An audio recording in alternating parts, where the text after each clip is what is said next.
Hey team, this week we wrap up the month's theme with a look at confidence. I'm aware there's another week to go before June arrives, so I'll be doing a bonus edition on that week.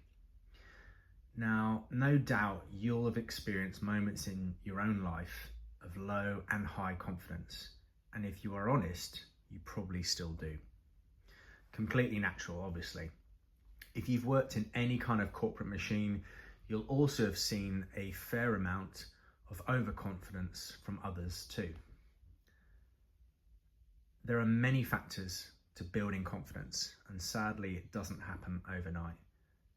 But this week I want to write about how our environment can be supportive in building our confidence and living an empowered and happier life. Tom's news. My journal in nature experience and nature walk continue in Sydney on the 31st of May and 1st of June respectively. If you'd like to check out those and get your tickets for free, just check the link in the email and sign up there. Snippet number 71, confidence is built. Many who've met me over the years would say I'm a confident person.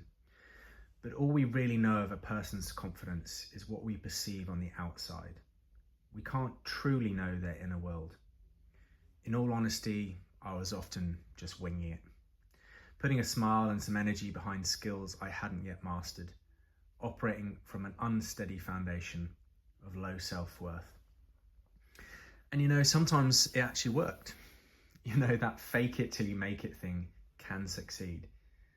But ultimately, it's an empty kind of confidence unless you actually become skilled, experienced, and celebrate that win internally. And that's what I felt until a few years ago, just a bit like a fraud.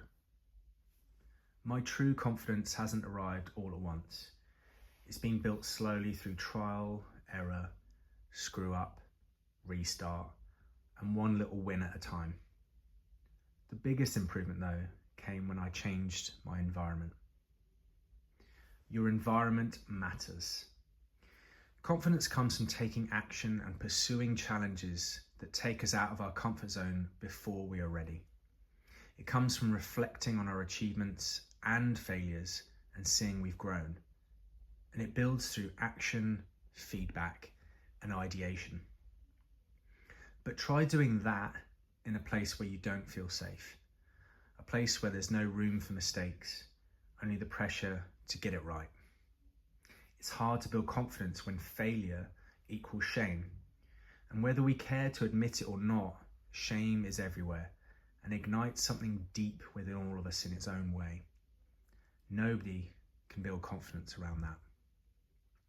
What we really need are environments that help us grow, spaces where we're allowed to be some level between beginner and competent, where we're encouraged with specifics, not just praised generally, like a seal clapping a dolphin. A place where we're given time and permission to practice, learn, adjust, and repeat. An environment in which feedback is specific, constructive, and helpful, and our mentors model the messy, honest path of growth. In coaching sessions, I've seen what happens when someone steps into that kind of space.